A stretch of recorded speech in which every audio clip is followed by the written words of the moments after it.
I'm Desmond Shaw. This week on Look at This, we've got an aerial lifestyle of the rich and famous tour for you. We're taking a look at some of the biggest and most famous homes in Southern California. And frankly, you kind of need a helicopter to look at a lot of these homes because most of them are hiding behind 2-story tall hedges or big imposing gates. So let's go to our first home, which is actually in Beverly Hills. And this is one of those few mansions that you can actually get up close and personal and explore for yourself. It's a mansion you've no doubt seen in a lot of movies and television shows. And now it's actually a public park. This is the Greystone Mansion. It's one of the most popular filming locations for Hollywood. It's been in countless movies and television shows, the X-Men, 3 of the Spider-Man movies, and The Big Lebowski, to name just a few of them. Built by LA's original oil baron, Edward Doheny, in 1920. He built it for his only son, Ned, and it cost him a little more than $3 million, which at the time made it one of, if not the most expensive homes in all of California. 46,000 square feet of space on the Greystone Mansion. Of course, it has a bowling alley, a movie theater, and so much more. Now, Ned only lived here for 4 months, and then he died in a murder-suicide incident involving his secretary, and so the house passed to his widow. She lived here until 1955, and I'll widen out and show you the grounds of the Greystone Mansion used to be much larger, but most of the grounds were sold off to make way for what would become the Truesdale Estates, and then a Chicago industrialist bought the land and wanted to subdivide this and demolish the mansion. The city of Beverly Hills stepped in. They bought it for $1.5 million in 1965, and now it's a public park. You can come tour the incredible Greystone Mansion. Go to greystonemansion.org to learn more about that. And thanks to David Evans for telling me to check out this awesome and iconic mansion in Beverly Hills. Now, as we leave Beverly Hills, let's head west on Sunset Boulevard. We'll hang a left on Mapleton, and we'll take a look at 2 different estates. This next one, no doubt about it, is notorious for hosting some of the craziest parties in the history of Los Angeles. One of the most famous mansions in Holmby Hills, and that is really saying something. This is the Playboy Mansion. Now, did you know that this was not the original Playboy Mansion? That belonged to a building that was on the Gold Coast of Chicago in the 1950s.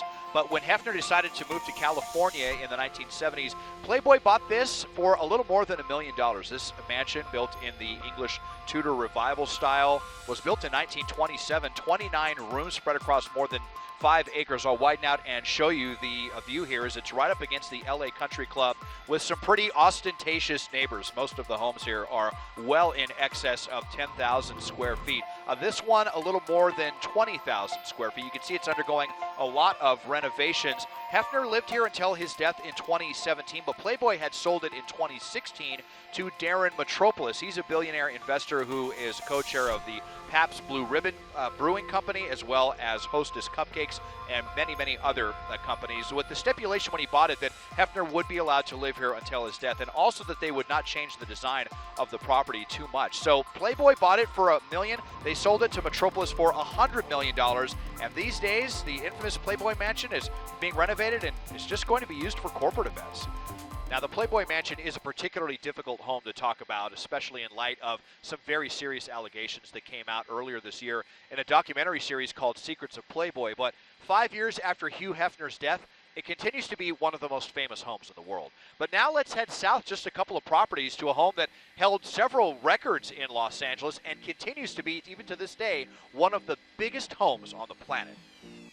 A mammoth mansion in Holmby Hills. This is the Manor. It was formerly known as the Spelling Manor. It was built by Aaron and Candy Spelling in the early 1900s. Some of the titans of television.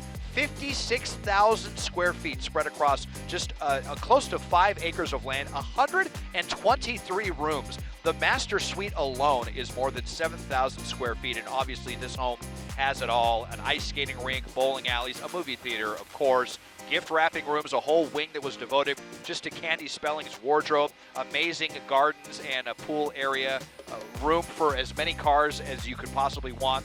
Candy Spelling sold this for $85 million in 2011. It was a record for the most expensive home sale at the time to Petra Ecclestone, the Formula One billionaire heiress, and then she turned around and sold it for $120 million after millions in renovations to a Canadian billionaire just a couple of years ago. He didn't own it very long before selling it to an unidentified Saudi resident, and so it's unclear who owns this now, but they're trying to sell this home as well.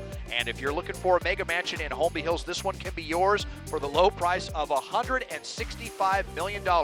A mega French chateau here in Holmby Hills, right up against the LA Country Club.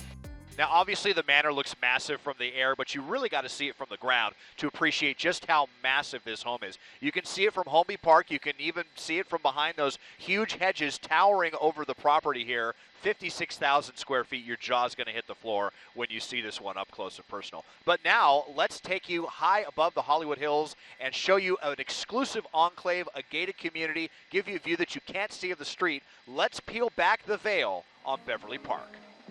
This collection of mansions in the Hollywood Hills off of Mulholland Drive and Coldwater, this is Beverly Park, and it just might be the largest collection of 10,000 square foot plus homes anywhere in the country. In fact, the land covenant for this area states that you cannot build a home less than 5,000 square feet. But take a look at some of these mega mansions here. This one right here, this crazy castle design, might just be my favorite one, but all sorts of architectural designs. You've got Italian villas, English Tudors, French chateaus, modern masterpieces, and the folks that live here, obviously a who's who's list of the elite.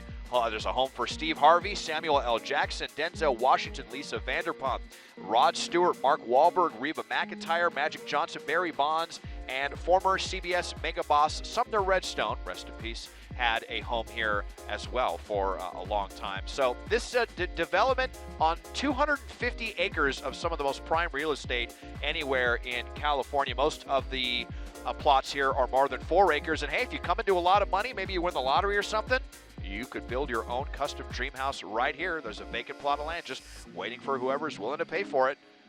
And we'll end the week with a gander at one of my very favorite estates that's set on a huge spread of land, and it has a feature that you'd be hard-pressed to find on really any other mega mansion in Southern California.